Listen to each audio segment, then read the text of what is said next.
Hello, guys. Good morning. Happy Sunday morning to you. Come alive, Russell, McGrossum, Rick. Good morning, guys. Stacia, good morning. You'll notice I don't have music today.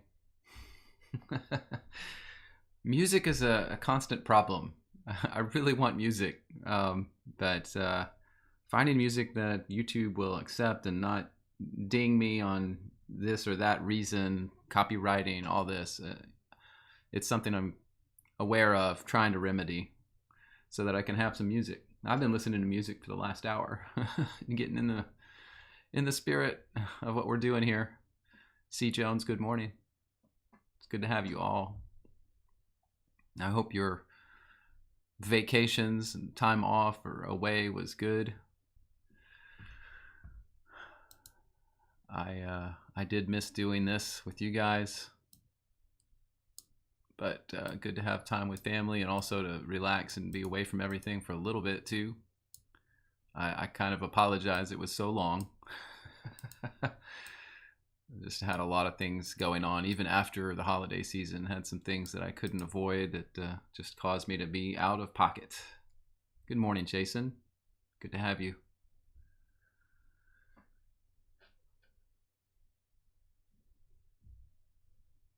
Come alive. That's okay, man. it's um it's uh it's, it's almost after my bedtime too, if that makes you feel better.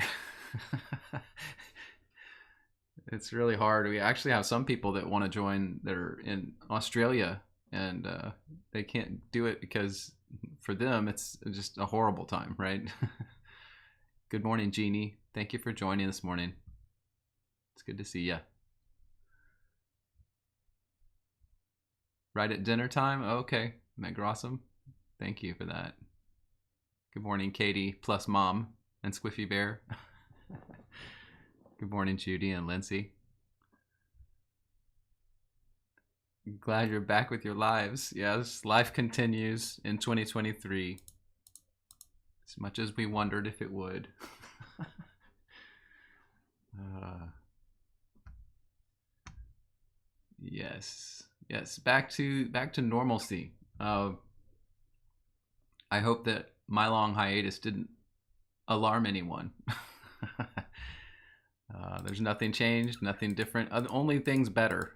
Trying to do in the new year some new things.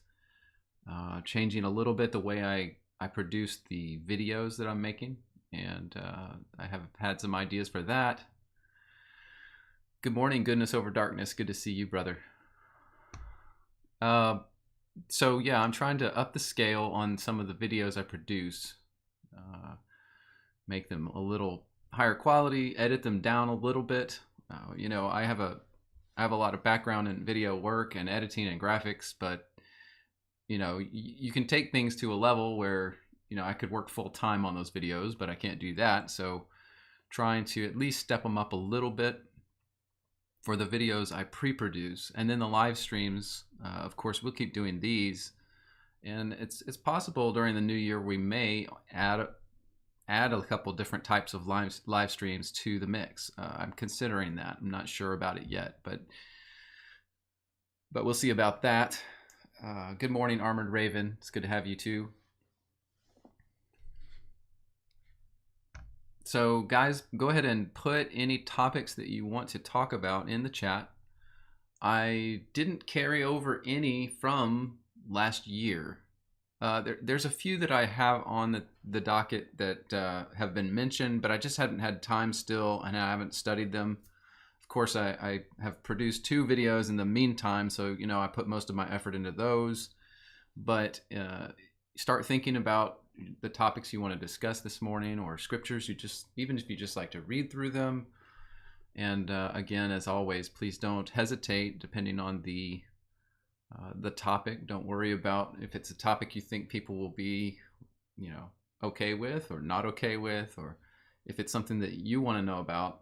There's a good likelihood other people do too. So, Squiffy Bear, your question: what does Scripture say about original sin? That's a good one. I will put that up there.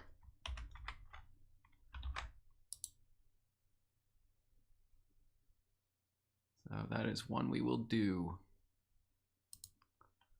Give it a few more minutes before we start in. That could be a big one.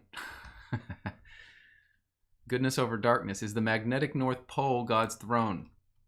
Well, I can speak to that. I'll put that on my topic list.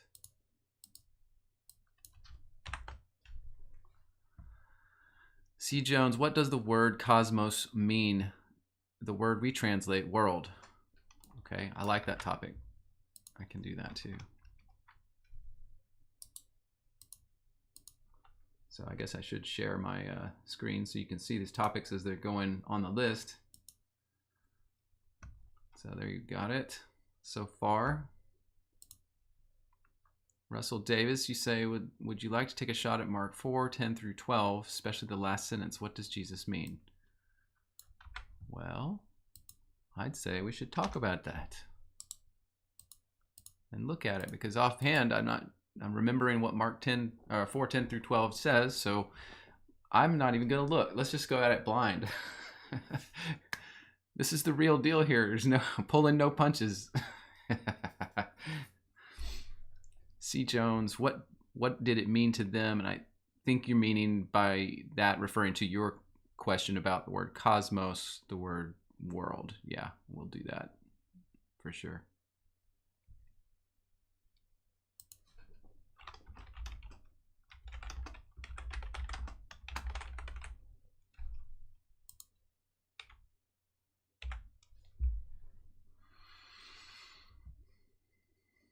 ZB, good morning to you. Your topic here you've put, how does the biblical sin of Israel apply to present day New Covenant believers? The biblical sin. ZB, I'm trying to totally understand what you mean by that. So biblical sin of Israel, do you mean their sin, during the time of Israel in the Old Testament, the things they did wrong, the missed feasts, covenants, or Jubilee years, the tithe of the land, all that stuff? And I'm assuming that, and then how it applies to present day New Covenant believers. So I'm assuming you mean post Christ, all of us from Christ forward believers, right? So yeah, we can discuss that if that's what you mean. Just want to make sure, sometimes we have to be really crystal clear on what we're talking about. But it's good to have you this morning, and I'll try to do that topic. And since you're new, I might try to do that topic before some of these other ones. How about that? I don't mind that at all.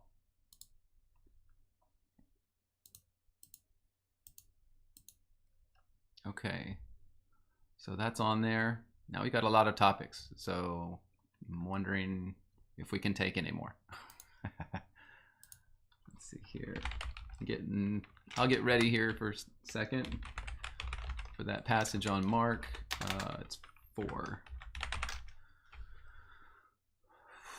Let's see here. Zoom that in. Okay. By the way, I don't know if you guys noticed, my voice should be a little clearer because I have a better microphone now. I sprung for a really nice microphone over the Christmas season, and it's really good. Really, this sounds a lot better as far as I can tell. So I hope it's easier for you guys too. Okay, so let's see. What order do I want to tackle in? I think we'll do this one first. Is the magnetic pole God's throne? And I think goodness over darkness, that's you. And we can do that. Let's see the order of these other ones. Mark 4, 10 through 12. What is this one? The kingdom of God. So it's the parable of the sower, and it's God's explanation of that. Let's see. The last sentence. Seeing they may see and not perceive. They may hear and not hear. Understand. Okay. Yeah, I get that last sentence. That's a tough one. I get that. I think that was you. Come alive. I think maybe. No, Russell. There you go. So anyway, we'll get to that too.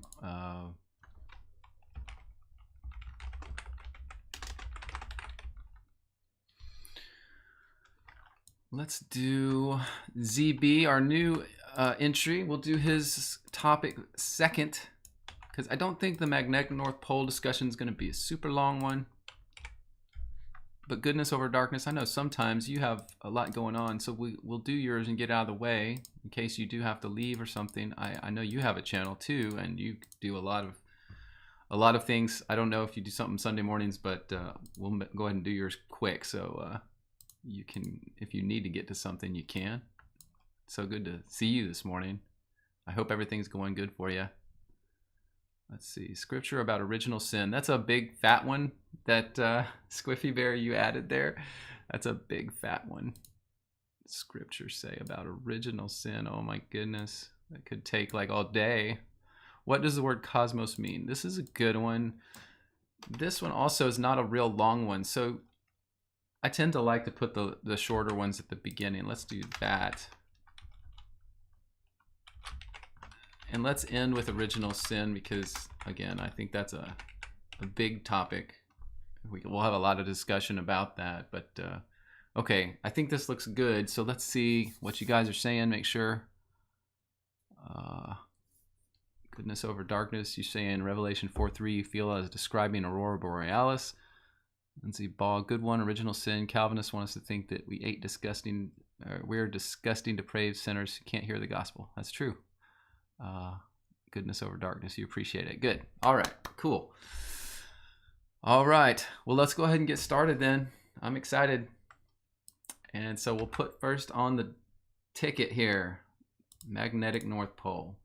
Now, goodness over darkness. I will right away say that you've probably looked into this more than me. Okay. I'll just say that right off the bat. So, is the magnetic pole God's throne? So all I can do for you really is tell you what I know from scriptures and the ancient writings that I've read. So let me, well, I usually have my chat window working. I don't have it working this morning, so I'll leave that. So we'll just leave it like this for now. Magnetic North Pole. So yes, all I can do really is tell you what I know from the scriptures and from other writings about God's throne. Okay, so everything says in the writings, God's throne, number one, is in heaven. Number two, we have the comment about the earth being the footstool, God's footstool, and of course, the conception of Earth and cosmology is Earth, land, a flat plane, if you will, and a firmament. So we know in Genesis it talks about the firmament that was established, and then the moon and the stars being fixed in that firmament, and that seems to be the barrier, if you will, between the physical realm and heaven. And so everything above that being heaven, and the writings that are out there, the old ancient writings, talk about levels of heaven. And most say there's seven levels, that God's throne is on the top level, and that it's at the top of Mount Zion in heaven. So I'm giving you the landscape of the spiritual realm here. But it's, in writings, like it's in the Bible. It's not as detailed in the Bible, but it's in the book of Enoch, multiple writings.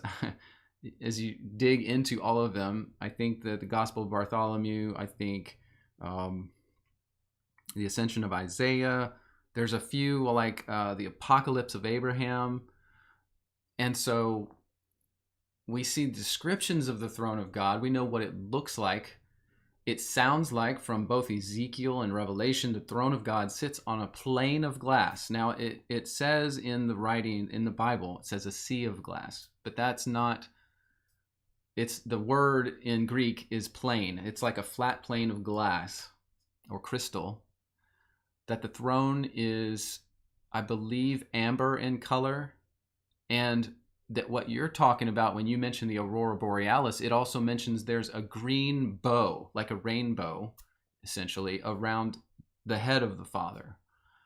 And so if that's what I think that's what you're talking about when you talk about the aurora borealis. It's green, it's glowing like light.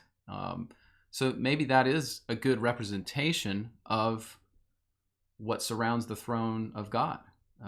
And so I think that's where you're getting that stuff. Now, I can't relate that necessarily to the magnetic North Pole. And so what do the scientists tell us, right? They tell us that the North Pole's at a certain place, the top of the ball of Earth, the globe Earth, and that the magnetic North Pole is not quite at that spot, right? And they give all sorts of explanations for this, the tilt of the Earth, the movement, the blah, blah, blah, blah-diddy-blah.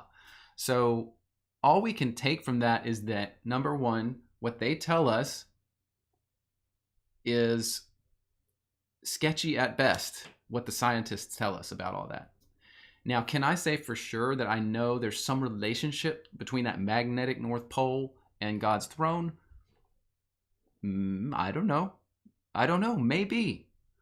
Or is that just part of the way God created things, the way he created this earth, and that magnetic North Pole, maybe the magnetic North Pole just doesn't fit in with their narrative and their science perfectly. And that's the real center of the earth as far as it is actually structured. And what they call the North Pole, because they have to perpetuate the mathematics of their model of the universe. Perhaps because it doesn't match, that's why they have that discrepancy. And people that use, magnetic compasses in regions near the true North Pole, they know it doesn't point to the North Pole they talk about. So it's just, I can't make a really good conclusion on that goodness over darkness, but I mean, as well as I do that what we're told is not right. And it's just really hard to make conclusions because it's obviously obscured from our knowledge. It's hidden. If there's people that know this, they don't tell us, right? And so I don't like making conclusions that I can't really just back up, but your speculations are as good as mine on this. And I appreciate you bringing the topic. It's good to hear, I think, just for me to say these things and for us to hear it and know we're all thinking this stuff. We're all wondering, right? We're all asking the questions. But then do we really have a lot of answers? The truth is that we don't have a lot of answers. So all I can do again is give you what I see in the writings, and then we compare it to what we do know, and we probably see a gap there, right? And so we just have to accept there's a gap until we really know or we really find evidence. But goodness, there's nothing wrong with speculating and thinking about that, because I think contemplation of the spiritual things is key, and it's what we are missing in Christianity today. I think it's one of the things we're just missing. So I thank you for the question. I thank you. And yeah, you're welcome. I do my best, but when I don't have answers, I try not to give any answers. So if I had a real solid opinion on it, I would give it, but I really don't. And I see in the comments, Eric Anderson, by the way, welcome from Sweden. It's so good to have someone from your country in the chat. It really is. And you ask, have you noticed an increase in preterism in the US? Just curious because you're from Sweden. So I want to do this really quick. This is ad hoc. Hey, this is by the seat of my pants, man. We're just going to do this. So let me put that as the topic real quick. I want to talk to this because this is super important. Eric Anderson, I see an increase in preterism generally everywhere right now. Everywhere. So I wanted to mention that because it's important for us to realize this is happening, and it's not, I don't think it's being forced. I have a channel where I've done the best I can with what I see in the writings, right? And we try to be very honest about that. What we're seeing in the New Testament, when the New Testament believers, and I'm not just talking about, in the Olivet Discourse, but all through the New Testament, they're worried about the impending return of Christ. And they're saying, we're going to die in this time. We know that there's going to be persecution. We're going to be, die. Some of our loved ones have already died. So when he comes back, are we going to be with them again? There's questions like that being asked. So we know, if we're being honest with the scriptures, that that's truly what was going on in the first century, during Christ's ministry, and then after, when he had prepared the kingdom for God. So I think what's happening, Eric, if I had to put a finger on it, is that, I don't mean to be dramatic, but I think that the hand of God is moving in the world right now to open people's eyes to some things that have been hidden for a long, long, long, long time. And I think this is, I've called it a movement before, but it's not organized. It's just God. I've talked to other people, even in your country, Eric, in Sweden. One of my most dear friends that I communicate with occasionally, we just were emailing back and forth. She's an atheist from Sweden who has become a Christian and started to understand the exact things we're talking about. Now, where did she get that? She got that from going to the scriptures and learning online and coming to God from an atheist background in just the last couple of years. So I will say this, having this channel and seeing things happen all over the world, I would answer you, Eric, by saying I think it's happening everywhere. Everywhere. And it's, it's something that I think is striking fear in the hearts of organized Christianity, honestly. Because it shows that mechanism, that organization of that has been so wrong for so long on many things. And I don't mean to denigrate the church or what it's trying to do, but it really needs to address some of these things that we're talking about. When have you been to a church that talked about the Aurora Borealis recently? When have you been to a organized church that discussed this topic, or the nature of the creation, like that it might be different than we've always thought? If we can't even talk about the things, then the church is starting to become irrelevant to people, because these things are coming out everywhere. So I don't want to go on and on about this, because I could, but man, it's something that seems to be flowing over the earth like water, if I had to describe it. Very interesting, though, Eric. Thank you for bringing that to the conversation, and thank you for joining. I think in Sweden, it may be evening over there, right? I think, yeah. No, it's probably early afternoon, I guess. Yeah. So thank you for joining. I appreciate you. Let me see, catch up with some of these comments here. Lindsay Ball, you say an increase in people seeing we are in the little season? I think so. I mean, I agree with that. I don't know how many do, but just a lot of revelation coming to, and I don't mean the book, but also the book coming, to the forefront in people's eyes, people understanding things better. Let's see. And you say you've noticed this, Eric. You say you've noticed and it's growing. Yeah, I think it is growing. Now, it's interesting too, guys. Preterism, I think, had a little bubble just before I kind of got into it. Because when I got into my understanding of preterism, and I don't like, again, if you may not know me very well or have heard much of my stuff, I don't like to use the word preterism because it assumes a lot of different things. But I am a preterist in a sense. I call myself partial preterist, but again, there's, we could go into that. I won't. But I think, and I think I lost my train of thought because I was trying to correct myself there. But let's see if I can remember. Yeah, I can't remember. It's gone. Sometimes this happens. It's just, I'm a lot older than I look, so, I'm starting to get senile. I'm just warning you guys. One of these days I'll get on here and you guys will be like, what's he talking about? It's just funny. Let me catch up again. I wish I had for some reason my chat window is not showing up right on. Let's see if I can fix this. Oh, here we go. I know what it is. Here's my chat window. There we go. Now we can see your comments on there. My bad, guys. Russell, wait till you get over 50. I'm getting close, dude. I'm getting close. Getting close. There was one comment I saw go by really quick. What was it? Something about Sweden. I think, come alive. You say, yes, Eric, I believe. I'm beginning to see it growing. Oh, I know what I was talking about, guys. Okay, I was talking about this bubble. So when I came on to the idea of historical fulfillment or preterism, however you're going to say that. And again, I was saying that my flavor of preterism is a little different than many people's, right? Because I don't think, here nor there, but this bubble, when I came into it and started learning it, I learned from the Bible and from ancient writings. I started seeing it there, and that's how I figured it out. I didn't go to teachers. In fact, I believed in it before I knew there was a word called preterism.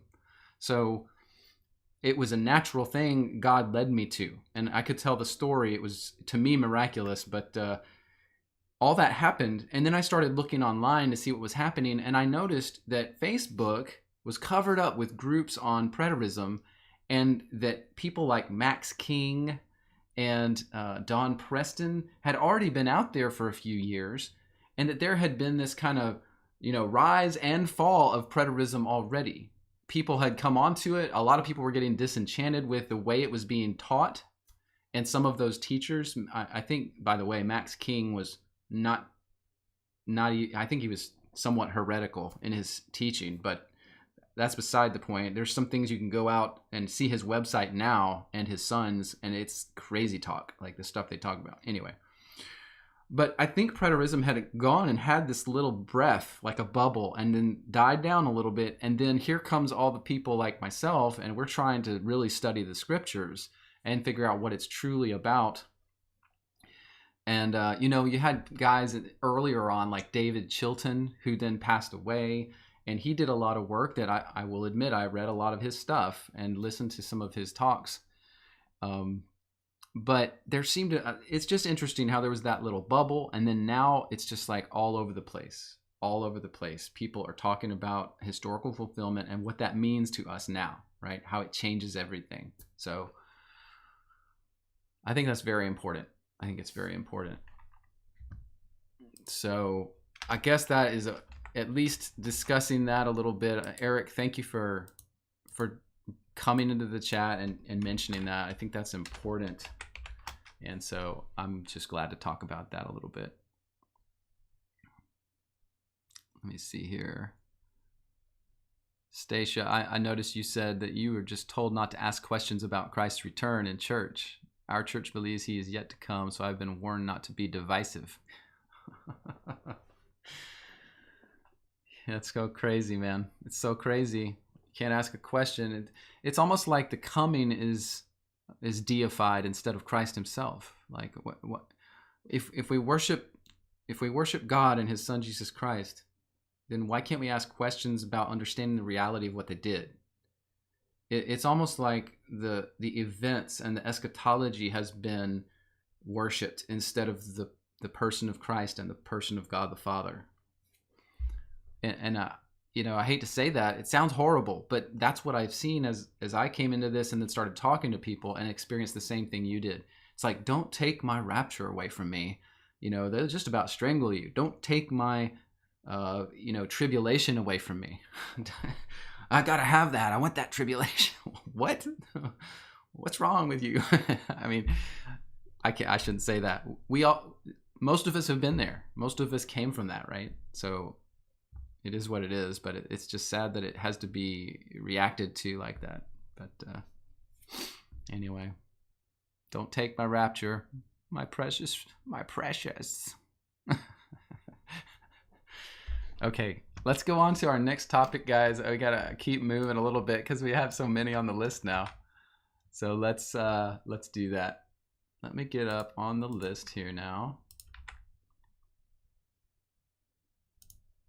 This was a question, I think, also from a new person. This was from ZB, I believe. Is that correct?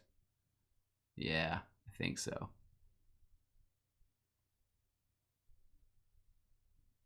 Yeah, you actually asked two questions, ZB. You asked this one, and it's, oops, I see that it's too big for my screen here. Hold on. Oh, biblical sin. Let's see.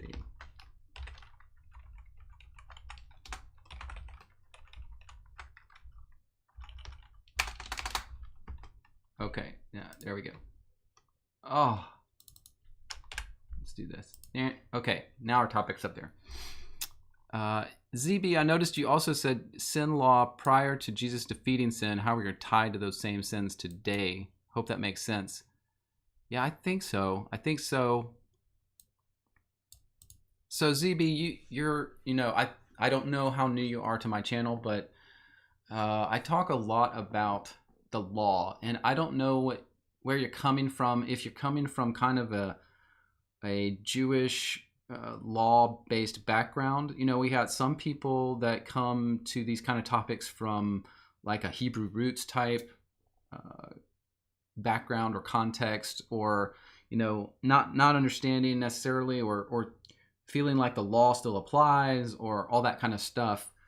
And so I think best thing for me to do for you to get you a good answer is to first tell you what my view is on the law and how that works. Okay.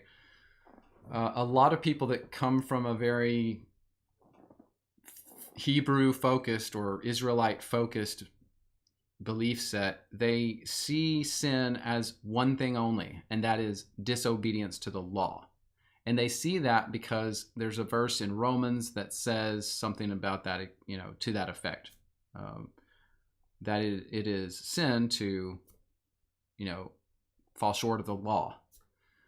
But the problem is that's not all sin is. And the problem too with covenant theology is that they induce covenants on things that are not covenants. And by the way, the word covenant in ancient Hebrew only means agreement. It's not this big mighty thing we've made it into. Both in Greek and Hebrew, that word that's translated covenant is an agreement.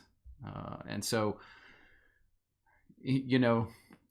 when the covenantalists say that Adam had a covenant with God, they call it the Adamic covenant, and that the covenant was that God said not to eat of the tree, and Adam did it. He broke the covenant. Well, that's a problem, because for one, God didn't say, I'm making a covenant with you, Adam. And even if he did, that would have only been the word agreement. I want to make an agreement with you. But there was no agreement other than God said, don't do something, and Adam did it. So what we are missing there, and what most people who come from that kind of context miss, is that the reality is that there was sin before the law, before any law.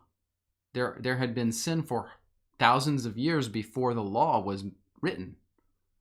And the law was specifically written for the nation of Israel because God had such a special purpose for the nation of Israel. What was that purpose? He told it to Abraham. He told it to Isaac and Jacob. It was to make them a great nation in the earth, to show his own glory, the glory of God the Father, to all nations through them. And so that's the purpose of God shepherding the nation of Israel. Now, other nations had their own shepherds. God had angels that he put over each nation. But God intended to be the shepherd of the Israelite nation in an effort to show all other nations that he was the one true God, and show them his character and all this stuff. So the law was written so that Israel could effectively do that. And if you understand the law, and I encourage anyone on this call who hasn't done it to read, is it the Gospel of Bartholomew that, I always do this. Hang on a second. I always, for some reason, get mixed up on this one, and I can't remember which one I'm thinking of. Let me search real quick. Make sure I tell you right. Don't want to mess up. Epistle of Barnabas. Why do I always get that one mixed up? Maybe it's because it's Bartholomew Barnabas. The Epistle of Barnabas tells us about how all of the Mosaic law was to demonstrate sin. Not that, and yes, for the Israelites, disobeying the law of eating an unclean animal, for instance, was a sin. Because God, he commanded them to not do it. If they did it, it's a sin. Just like with Adam, I told you not to do this thing. You do it, that's a sin. Sin is falling short of what God intends for you. So there's multiple examples of sin outside of the law. And so then you have the Epistle of Barnabas telling you how each different piece of the law was pointing to sin or to Christ to help Israel and all other nations understand what sin is, how Christ was going to come redeem them, and, why different things in life were sinful, why they were bad. And so anyway, the Epistle of Barnabas is great, by the way. So that being understood, I think in context of Old Covenant versus New Covenant, and of course, the New Covenant language all comes from the book of Hebrews, right? So there was the Old Covenant. God essentially nullified it by fulfilling it through Christ. So the Mosaic law fulfilled through Christ. Now, according to Hebrews, yes, there's a new covenant and it's in Christ. Now, so are you then required to obey the law of, for instance, let's say it's one of the 10 Commandments, thou shalt not kill. Are you required to obey that law? Well, yes, but the reason is not because it's the Mosaic law. The reason is because it's wrong to kill a man. And the law was written to show the Israelites it's wrong to kill a man. Do you see how that works? The law is not the arbiter of sin, although it was for the Jewish nation. Sin is sin regardless of the law. So is it wrong to dishonor your father and mother? Yes, because that's sinful. It goes against the authority structure God laid in place for families. And that is a representation of his authority structure with us. So I hope this makes sense, but people get all wound around the axle with the Mosaic law, thinking that it somehow applies to New Covenant Christians or believers when it really doesn't. Why do you think Paul then, after Christ came, started talking about circumcision and saying it's no longer required? If you think it's, if you're afraid of eating dirty, unclean meats, then don't eat them, because to you it's a sin. But if you're not, don't worry about it. To the Gentiles, he was like, you don't have to do that. You don't have to be circumcised. He had people in the church, Jews in the church, that were trying to force everyone to get circumcised. That's because they came from that Mosaic law that God had given the Israelite nation. And so they were thinking everyone should have to still do that. No, it was really for them. Christ came, and that was what was circumcision? It was a picture, just like the whole law was, a picture of separating yourself and making yourself holy for God. The circumcision of the heart. It was a picture. And Hebrews recounts this. It tells you about the law, and it's talking about how it's a shadow. It's a shadow of the things to come, the good things of Christ. It's everything in the law was a pointer to Christ. So I think, to me, the relationship between the sin of the Israelites and now is the same as, our relationship to sin is the same as theirs. I do believe now that Christ came in 70 AD and the temple was absolutely, utterly destroyed, razed to the ground and burned. And I believe that was a stop to the old covenant, a hard stop. So I don't believe anyone, Jew or Christian, currently is under the Mosaic law. But are we under the commands of God to not sin? Absolutely. Absolutely. We are not to sin. And so everything in the law, everything in the Jewish law that pointed to specific sins that shouldn't be committed, we should not commit those sins. So do you see how that fits? To me, it fits beautifully if we really kind of think about that. And I hope that ZB, that I've answered your question good enough for you, or at least given you some things to think about. But that is how I would respond to that. And again, it's like, I don't know where you've come from. I don't know your background. I have a friend actually that does listen to this channel occasionally, and she is of a Hebrew roots nature and background, and she's still very entrenched in that, and that's okay. I don't hold that against anybody, but I think, as you know, we just hope that as time goes on, we understand the law a little better and what its purpose was and how we relate to it now, because we really don't have to. We have to understand what it was, and it was given to the Israelite nation for a purpose. But our job is not to sin, is to stay away from sin. And our covenant with Christ is that he has died to pay the price for sin, given us a way to get to heaven. And essentially, he gave everyone who had come before a way to get to heaven, a way to reconcile to God. He said, I've come to reconcile you to my Father. And so knowing that, but knowing that he destroyed and he fulfilled and then destroyed the old covenant, we are no longer bound to the rule of the Deuteronomy or Numbers or Leviticus. However, we are bound to not sin. We are supposed to not sin. We are free from sin by Christ. And the reason we're free is because he paid the price. And then we are to go forward and try to live righteous lives for him in honor of that, in an effort to follow him. So, okay. I think I've nailed that one to the wall. Sometimes I think I overtalk these things a little bit, but I hope that answers. Let me look a little bit here. I see Superfluity of Naughtiness that you joined. Welcome this morning. And you say, thank you for your tireless work. Since I became a preterist, it's much easier to discuss my Christian faith. Preterist teachings will bring in more folks to Christianity. I think that we may be seeing that. I do. So yeah, let's see what else you guys are saying. Come alive, I quit eating unclean meat, but I can't stand listening to people say that anyone who does will burn. Yeah, there's no judgment in that anymore. There's no condemnation in that. The unclean meat was a picture. So some of y'all know this, but in the Epistle of Barnabas that I talk about, he actually describes each type of unclean meat and why it was part of that Jewish law, why it was part of the Mosaic law. He says, this animal was considered unclean because it does this, which represents, for instance, sexual impurity. And so that was part of God's law, so that Israelites would know, well, I'm not eating that unclean animal because it's a representation of sexual impurity. So they're being taught what the sin is by following the law of God, And so I guess I see it very clearly, like, okay, so God definitely made the law to help the Jews and help all nations understand what sin is. But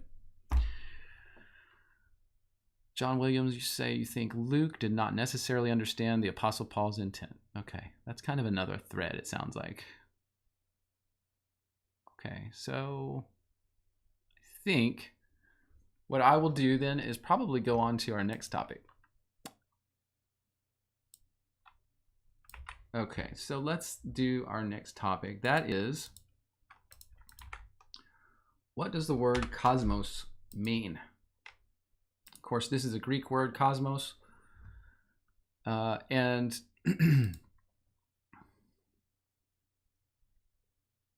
I will go to a specific place to talk about this because this is my favorite place to go. You guys see on my avatar, you see my hat. We're going to go straight to John 3:16. If I can find it correctly. There we go. John 3. Okay. So John 3:16, for God so loved the world that he gave his only begotten Son, that whosoever believes in him should not perish but have everlasting life. The word world, oh, I didn't mean to click that. The word world here, we're going to pop it open. The word world here is Greek, kosmos. And you see as the definition, of course, this is Strong's, so, we evaluate everything, but Strong's is a good source for the definitions of words. It is order, or the world. And the usage is that it's the world, the universe, etc., etc. We'll go down here. We can see in the New American Standard, it's called adornment or world. 184 times out of 186, it's world. Now, the reality is that the way the Greeks saw this word is as essentially what we would say as creation, the created order. That's why it uses up here in Strong's, it uses the word order, because cosmos to them was everything that was created. And so this is not at all a reference to a globe, a planet called Earth. Not at all. In fact, they didn't have that concept at all, zero. So the word cosmos, if you wanted to have a good definition, I think the definition of that word from Greek is the created order, the created things, all created things. You could say universe, but to be honest with you, the word universe, what does it mean?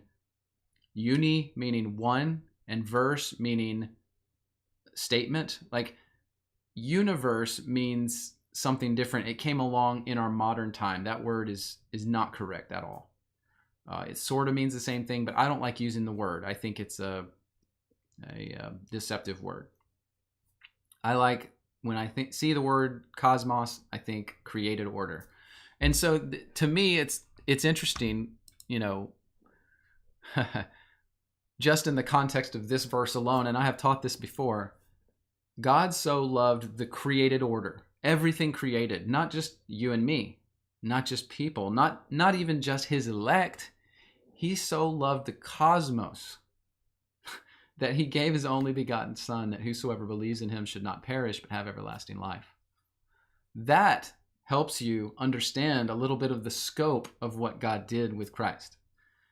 And again, I think kind of hurts the feelings probably of the Calvinists who come to this and say that this word world means the elect of God, which is totally wrong. Totally wrong. It even continues in verse 17, God sent not his Son into the cosmos to condemn the cosmos, but that the cosmos through him might be saved. The created order might be saved. He came to save the created order. What you got to reckon with what that means, what that really means. Okay. It's not as it's very all encompassing. What Christ did was so big. So big. And then another interesting word that I think is key, and I just want to mention it because we have another word that's translated world very, very often in the New Testament. And it's a different word, excuse me.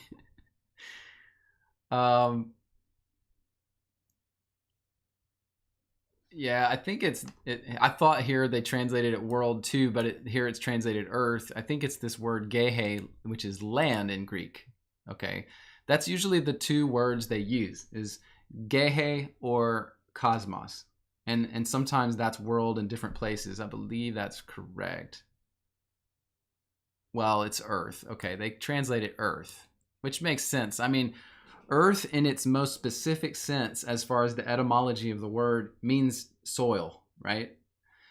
But to our modern ears, because of science, earth also means globe. And we think of that. So really, when we run across the word earth and we look behind it, we see this gehe in Greek. That really means land. And you should always think of it that way. In fact, I wish I had just gone through my whole Bible and everywhere it says this word, I had scratched it out and written the word land, because that would be the correct way to read and understand the texts. So like I was saying in Revelation 21, it says, I saw a new heaven and a new land, not earth, for the first heaven and the first land were passed away. Okay, that's what it's talking about there, and the correct interpretation there. But anyway, this word cosmos, as we've said, definitely just means the created order, all created things. It's a very Greek word. It's a very Stoic philosopher type word. The Plato and Aristotle used this word all the time to discuss these things. So anyway, I think that's good. But for God so loved the world, the whole cosmos.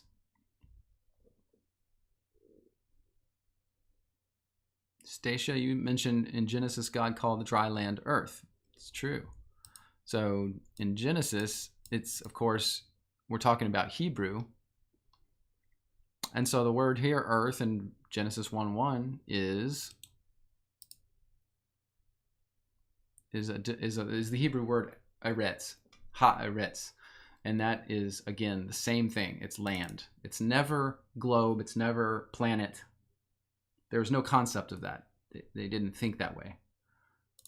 There was never any thought of spherical bodies floating or spinning through space until the time of the late Stoic philosophers and the Gnostics. Okay, so that's something you can research on your own, but that's 5,000 years after what we're looking at here in Hebrew. So just so you know. Chad Gamber, good morning. It's good to have you. Patrick Schmidt, I see you too. Good morning, guys. Chad Gamber, you say Plato was a pagan. He's the one who made up the Trinity. Interesting. If you have a reference for that, I'd like to study that. I don't know. I'd like to know where that is in his writings. If you have that information, I'd love to look that up. C. Jones, you say you agree with my definition. That's what I was thinking. With that in mind, how does that work for John 15:18 through 25? Let's see real quick because we're getting on in time and I want to get to everything. John 15:18.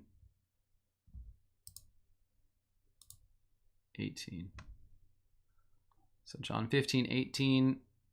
If the world, the cosmos hates you, you know it hated me before it hated you. If you were of the cosmos, the cosmos would love its own, but because you're not, I've chosen you out of the cosmos. Therefore, the cosmos hates you. Remember the word I said to you, the servant's not greater than his Lord. If they persecuted me, they will also persecute you. If they have kept my saying, they will keep yours also. But all these things they will do unto you for my name's sake, because they know not him that sent me. It's very interesting. C. Jones, very good. Touche. I like it. But all these things, if I had not come and spoken to them, they'd not known cloak of their sin. He that hates my father, hates me, hates my father. Yeah.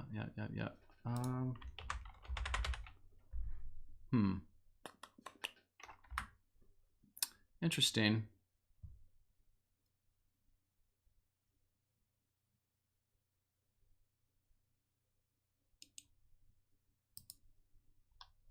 I don't have a good answer. I don't have a good answer right now. I mean, I could say something that, would be pulling it out of my, what. I could say, well, he's referencing cosmos and it's, obviously inclusive of the humanity of the world. But in general, I mean, the Greeks this word means more than just people. So, I can't answer that very well. You say, look at verse 25. So it says, but this comes to pass, the word, the logos might be fulfilled.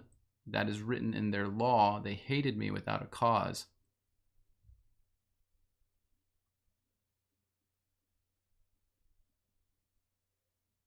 But in order that this comes to pass, the logos might be fulfilled, that which is written in their law.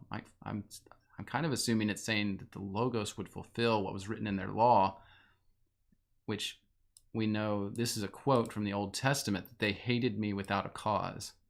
So I'm thinking that's, well, by law, he's talking about what law did Christ fulfill? He fulfilled the Mosaic law, right? That's what he said in Matthew chapter 5. Thank you, goodness. Thank you for joining this morning. So whenever I hear anything saying that the Logos fulfilled a law, that's always referring to the Mosaic law. And so this passage obviously is intending to speak of not just the cosmos, but more specifically the people that would persecute. Some would and some wouldn't, he says, and then says, but essentially he's saying Christ has come to fulfill that law. And the part that specifically says, which is a quote from the Old Testament, they hated me without cause. So I don't know if that's a good answer, but I mean, I think I get what the tone of this passage is. But yeah, I mean, I see how you're saying the use of the word cosmos here seems different, seems interesting.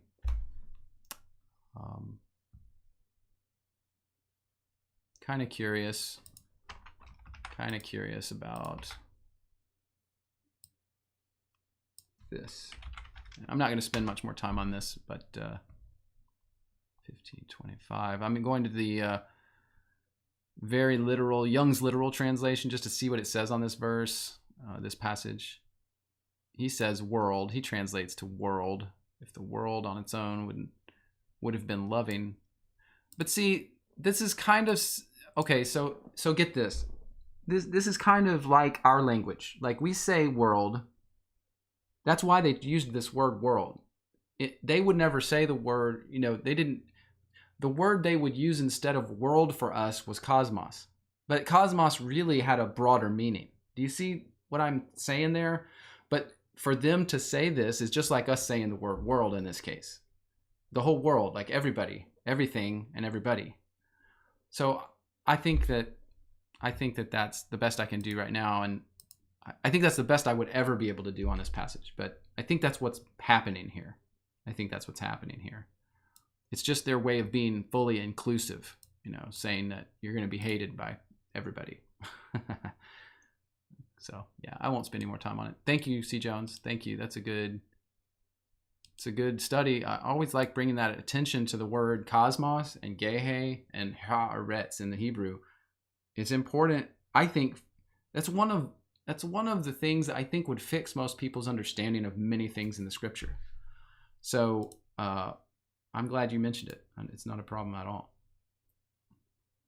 Come alive, you're suspicious of John Williams. Yeah, I mean, John Williams, you're kind of like preaching in the chat, and I'm somewhat getting, irritated by that. So anyway, just telling you, be careful, brother. All right. Next topic is, let's see, we've gone about an hour, so that's not too bad. I think we got time for all this. I don't know about the original sin topic. That's going to be tough to get to. So let's see here. I may just, on the original sin topic for you, Squiffy, and for all of you, I may just talk through that briefly. I do have a video on original sin, but I'll talk through those points very briefly. Briefly enough. I won't go too quick, but I think that we can do that. So to hit Mark chapter 4,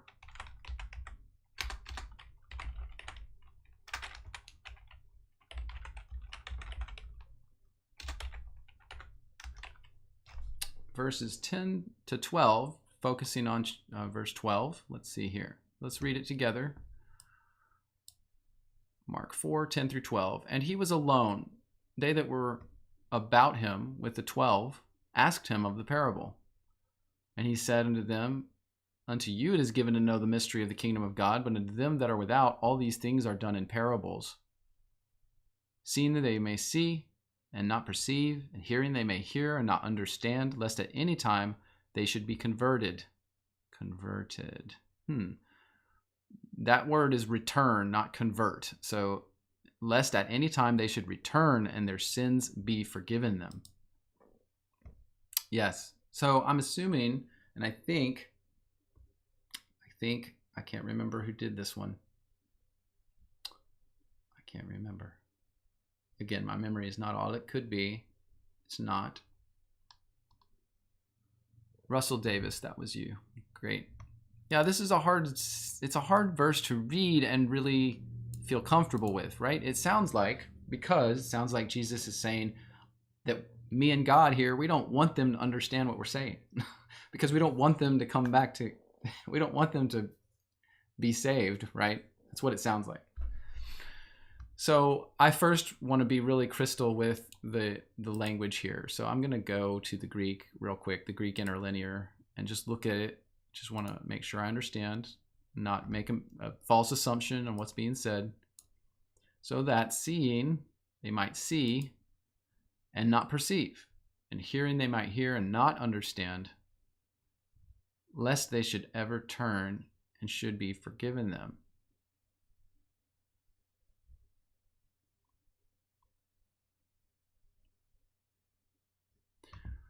Mark 4, purpose of Jesus' parables. Parable of the sower. I'm getting some context now.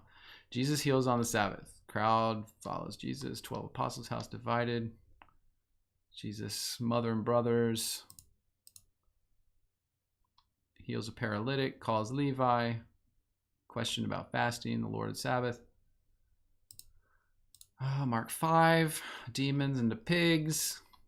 That's the whole thing.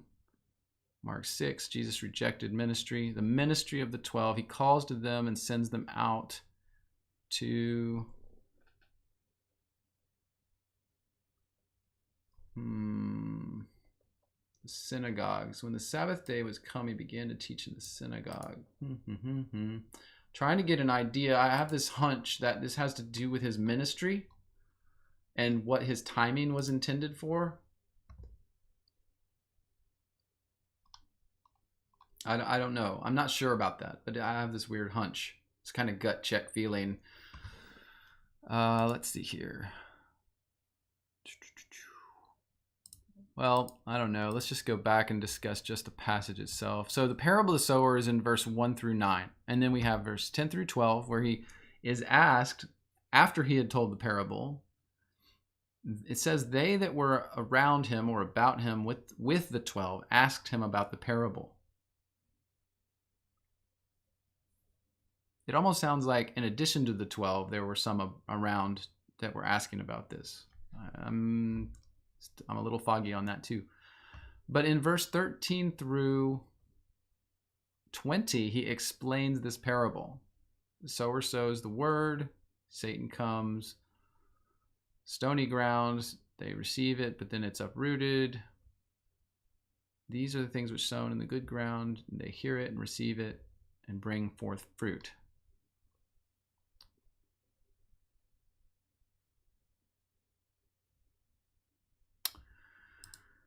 This is going to be a tough one, Russell. And I think all I'm going to be able to say is that he says to these, and this is definitely the 12 disciples. It's definitely, it sounds like it's a few more than the 12, but mainly the 12 disciples. He says, unto you it's given to know the mystery of the kingdom of God, but unto them that are without, that's an interesting word too, outside, them that are outside. All these things are done in parables, that seeing they may see and not perceive, and hearing they may hear and not understand, lest at any time they should be converted and their sins be forgiven them. Russell, I think I may withhold discussion of this. I may withhold discussion. I see in the chat, Lindsay, you're saying Jesus was quoting Isaiah. I believe you're talking about this passage.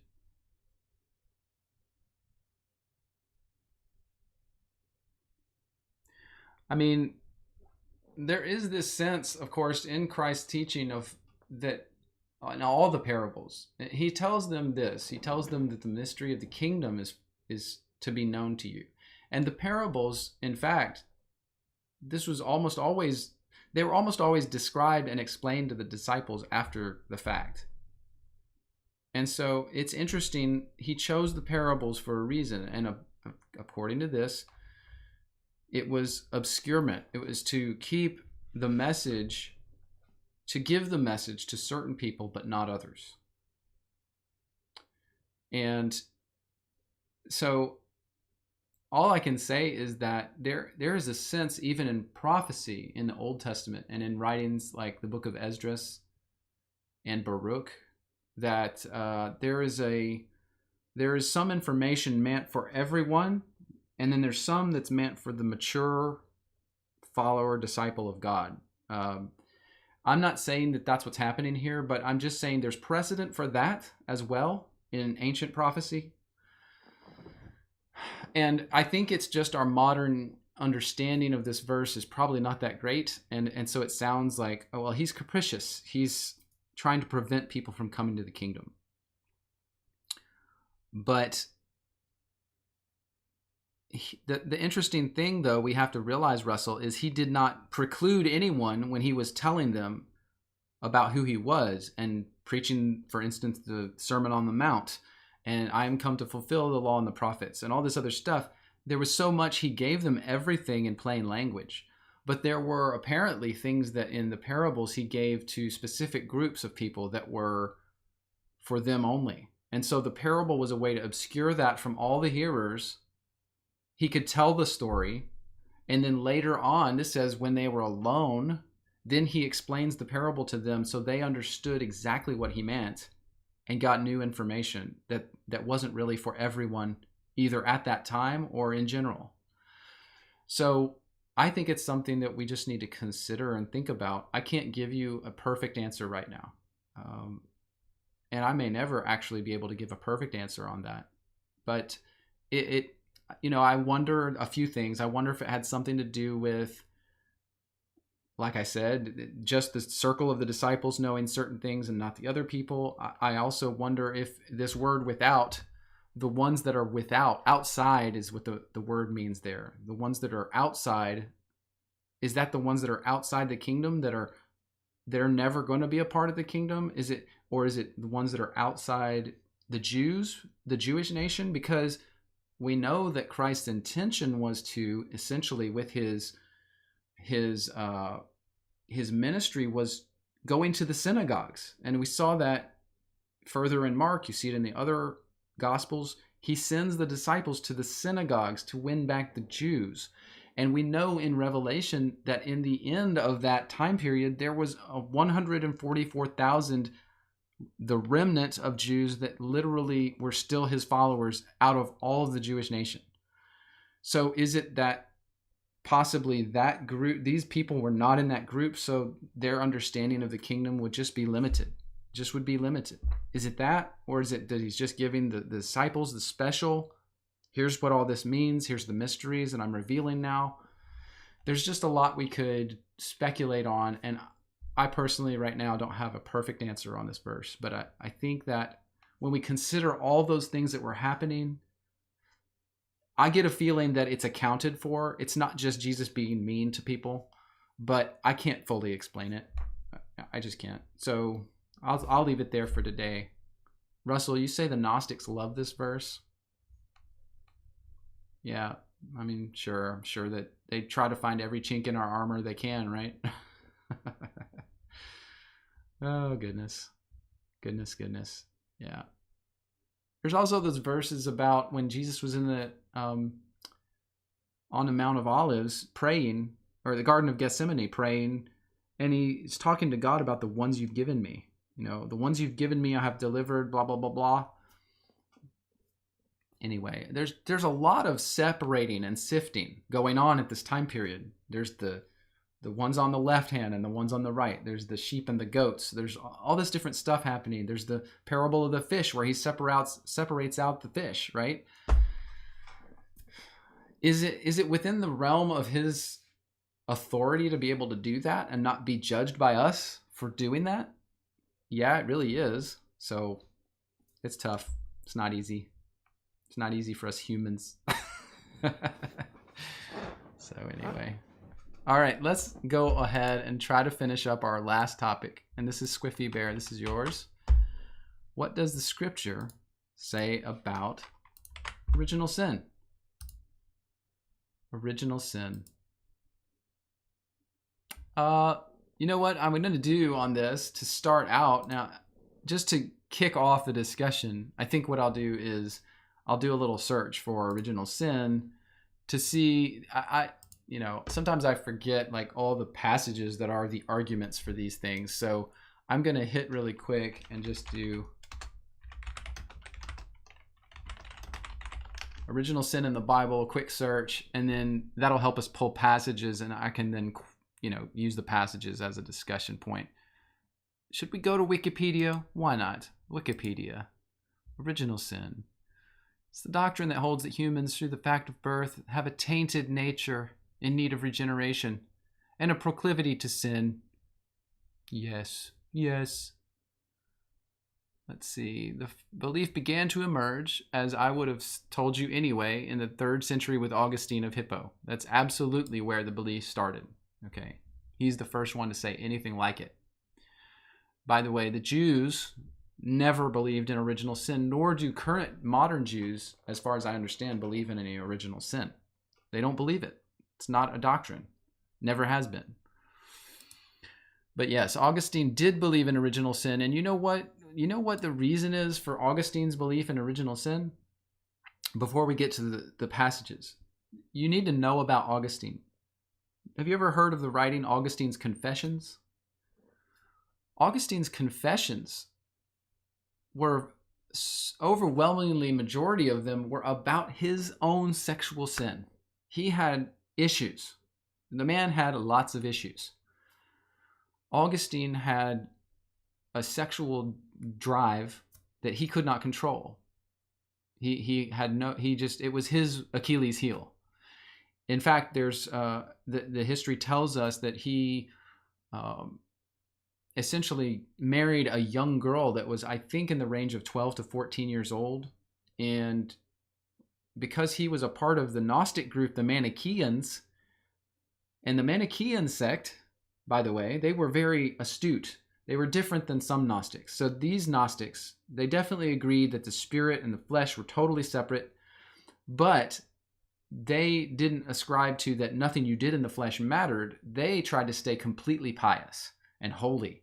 So their group, their highest group, which they literally called the elect, the elect of the Manichaeans were held to the highest standards of chastity and morality.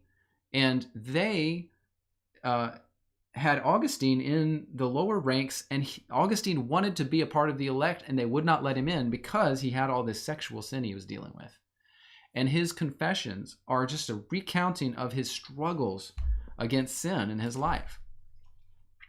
And so a man that feels that way, can you imagine how a man that feels that way feels like he's totally depraved and has no hope and is ineffective at overcoming his sin because he didn't learn through discipline how to overcome his sexual problems.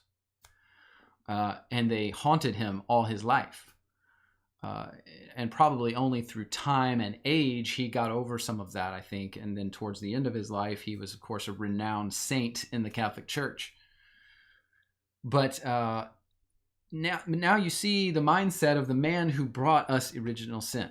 He brought it to us, to Christianity, and made it a thing. And of course, the Catholic Church picked it up and pushed it through Christianity through the ages. And then, of course, Calvin writes in his writings how he loved Augustine because he felt like Augustine's doctrines were cohesive and complete. And Calvin didn't like the early church fathers because he didn't feel like there was cohesion there for some reason. And I don't really understand what he's talking about there, because to me the early Christian writings are very cohesive. But so Calvin picked up Augustine's doctrine verbatim and then preached it and wrote about it. And then now, of course, you know where we are in Christianity with Calvin's doctrines.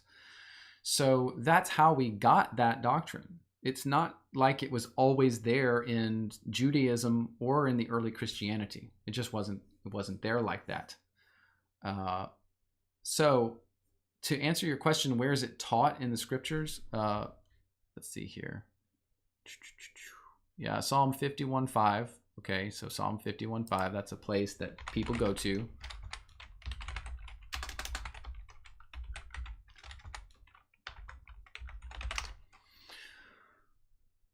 Psalm 51:5. This is David speaking to God. Behold, I was shapen in iniquity, and in sin did my mother conceive me. Okay? So this verse is always held up by Calvinists and original sin proponents because they think that what this is saying is that he was born sinful. Okay? That he was born broken, that he was born with a nature that made him sin, just like all humans, they say, right? But the reality is not that. The reality is that this phrase of being born in sin or born in iniquity is something that's in multiple places in Scripture and in pseudepigrapha and apocrypha and Christian writings. And what it means, and I have found the references that explain this. I think it might be in the books of Clement of Rome in the 1st century. It explains that what being born in sin means is that they saw the act of sex, the act of intercourse. And you're going to think this is crazy possibly, but they saw the act of intercourse, that blend of passion and physical, joining, as a sinful act. They really did. There was sin involved there. The passion involved in lovemaking, as we call it, which they didn't call it that. The passion involved in intercourse to them was lustfulness. And so, especially in early Christian writings, being born in sin is simply just being born because of the act of intercourse that was seen as a sinful but vital act, right? And only sinful in the sense of the passion and lust involved in it, okay? And so the way they taught about that in early Christianity was that, you weren't supposed to have intercourse with your wife in lustful passion, in concupiscence. And if you read Augustine's writings, he uses that word concupiscence a lot.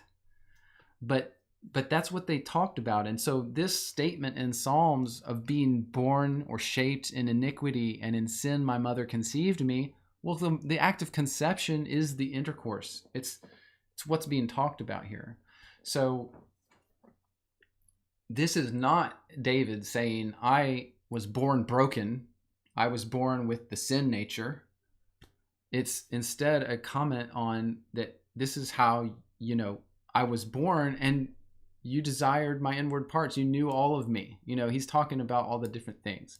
He's asking for being purged because he is sinful. He's a sinful man. He's a normal human like all of us.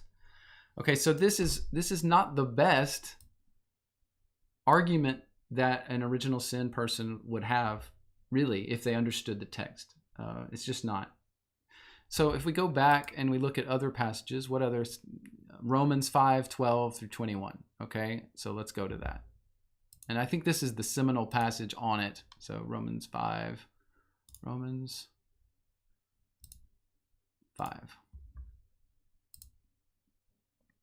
12 through 21. Okay. Romans 5:12. Wherefore by one man sin entered the world, and this is confirmed, this statement is confirmed that God didn't cause sin. Some people attribute sin to God. They say God actually allowed sin into the world. He did it. But that's not true. The old texts and the Bible say that no, sin entered the world through Adam. Adam caused sin, the first sin. He did it. And so through Adam came sin into the world. Adam made sin. And death came by sin. That was the curse. The curse was not that you necessarily are going to have this broken proclivity for sin. It's the curse was death. The curse was death. Okay.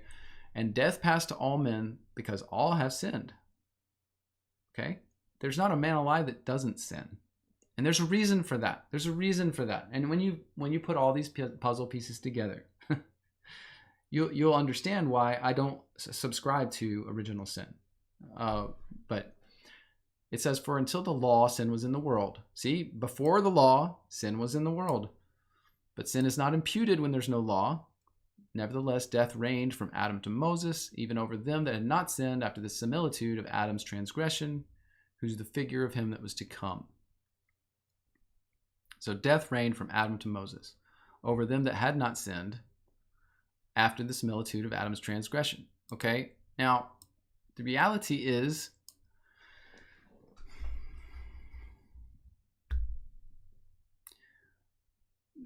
part of the problem, I believe, and y'all may jump on me for this one, I don't know. Part of the problem is I don't think people understand what happened in the Garden of Eden, when Adam sinned. Okay, first of all, we had to recognize the curse. The curse was, you're going to die now. He said, don't eat it, Adam, or you're going to die. Don't eat it. Don't eat the fruit. But Adam did eat the fruit, and what happened?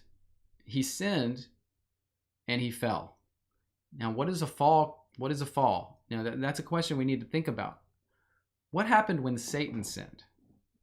He fell. He was lowered. There's the passage in, I believe this one is in the Gospel of Bartholomew, about how when Satan sinned and fell, his nature was changed. He was no longer able to go to heaven because his nature was lowered. Okay, his constitution.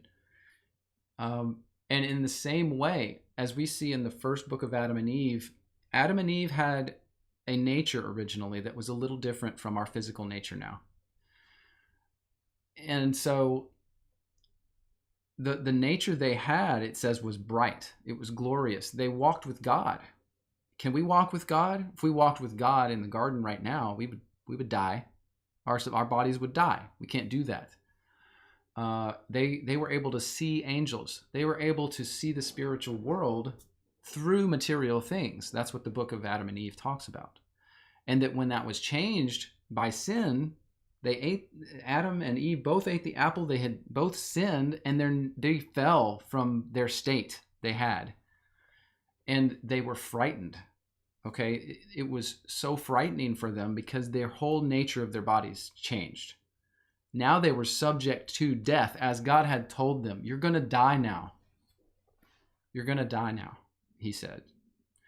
And so as Adam and Eve, their nature was changed into a fully physical nature.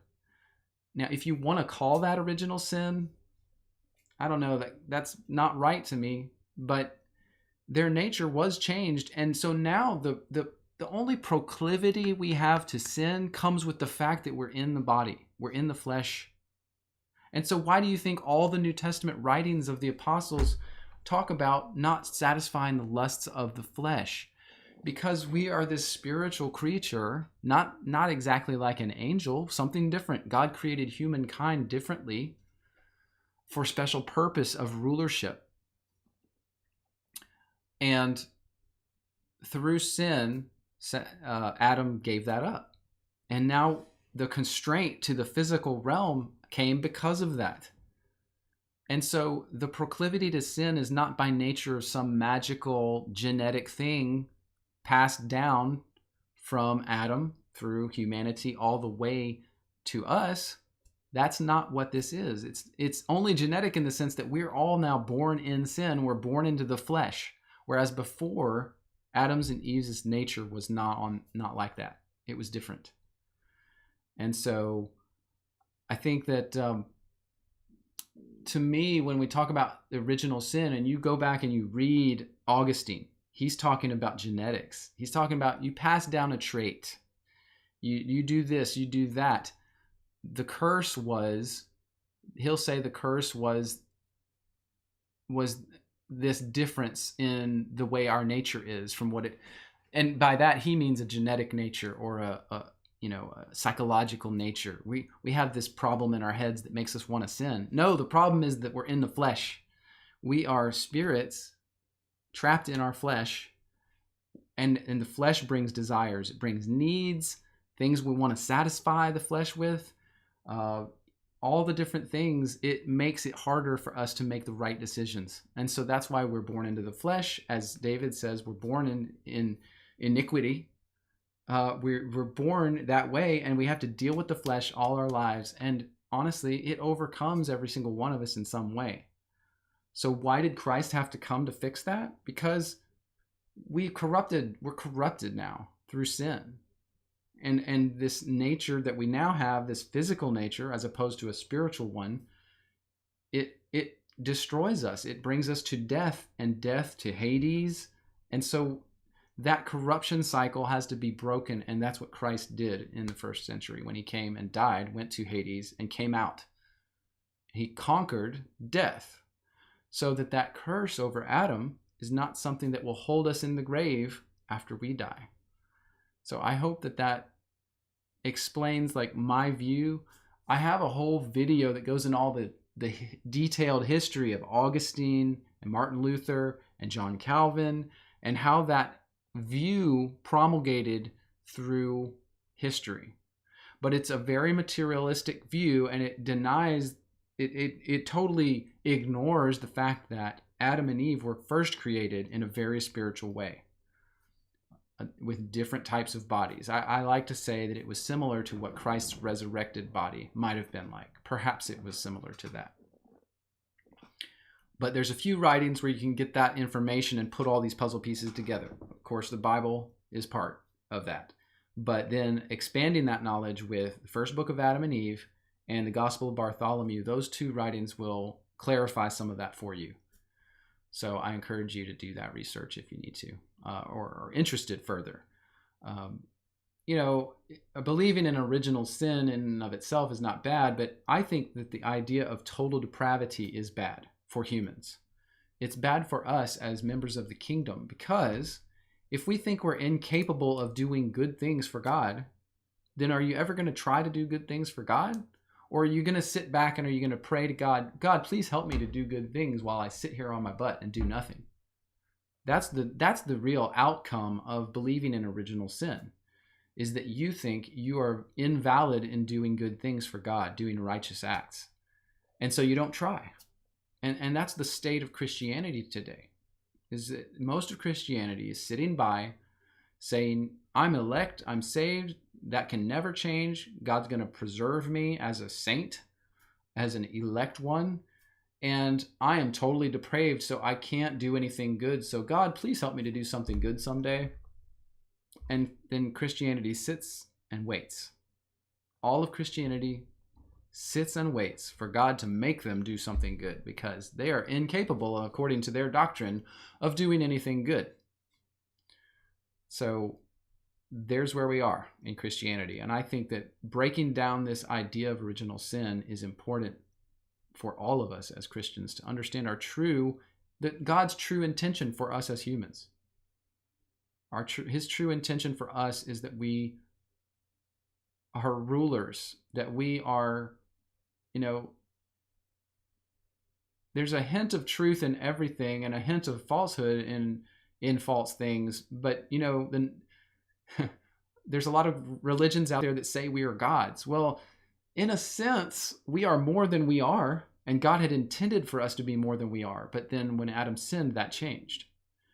And so if you can remember that God had intended for us to be rulers, to watch over his creation, then you will get the picture of what he wants for us. We should work towards doing the right things, the good things we know we would have been doing if we hadn't had this fallen, sinful flesh nature that we've got. If we hadn't been born into flesh, into iniquity. Think about that. Maybe that helps you realize what your purpose is with God, what he wants for you. So I think it's important for Christianity as a whole to wake up and see that. Wake up and see we are meant to be so much more. And we're not bound by something. We're not bound by something called original sin that keeps us from doing good stuff. We're not bound by that. Jesus made us free from sin. So we need to act that out, but not just be free from sin, but to see what it is that we're supposed to build for him. Right? So, we all need to do that. If Christianity saw that and woke up to that, I think we would immediately start to change the world. And those of us who are doing that, and I believe I'm included in that, and I'm trying to do what he wants of us, what he had intended for us. I believe that in our own lives, if we're doing that, we will change the world very quickly. But, that means a lot of people waking up to what they should be doing. So let's just pray and hope that that does happen. But woo, y'all were doing a lot of the Lord's work on the chat while I was talking. So thank you for that. Thank you, Squiffy Bear, as my administrator, for working the mute button or whatever. I don't know what's going on in there, guys. I apologize if someone was in there distracting you from thinking about God and Christ and the things we're talking about and thinking about the scriptures. Again, I don't want this always to be about my voice, but it's more about us coming together and thinking through things together. So I am sorry if people try to distract. That's going to happen. But thank you for your attention today. I think that is all we've got for today. And that is a lot we went through. Guys, I got to talk about the North Pole. That's cool. And the Aurora Borealis. The cosmos. We talked about so many good things today. Preterism's increase all over the world. Again, thank you to my overseas listeners. I appreciate you guys joining. I know it's not always easy schedule-wise, but Eric from Sweden, thank you. Thank you all my normal guys. Man, you guys are awesome. I want to make a quick announcement, and this is for you guys because you're my core followers, most of you guys. And I wanted to say that I have monetized the Bible Scribe channel, and I wanted to tell you why that is. Because early on in my videos, I talk about that I don't want to monetize these videos. I didn't want to monetize the channel. But as time went on and I started looking at other channels doing similar things, I started to realize that those other channels were getting promoted over this one. And so as I realized that, I realized the difference is that they've monetized and I have not. So I decided over the holiday that I would monetize this channel. And it's not for me to make money. By the way, if you think it's for me to make money, my current projection on revenue for the current month is about $6. So don't think this is about money at all. I may keep that revenue very public. I may from time to time show you guys what's coming through just so you're aware. But just note that you may, as time goes on, see some ads on my channel more than usual, and that's because it's monetized. And by the way, since I'm monetized, I've gotten double the views across my channel and double the subscribers coming in. So it seems to be that I made the right choice, and that's only to get the word out. It's not, again, it's not about money. So I just wanted you guys to know that. Full disclosure, I'm trying to be very transparent here. I care for you guys, and I appreciate you all and your support. And so have a great week. God bless all of you. Take care. Bye, guys.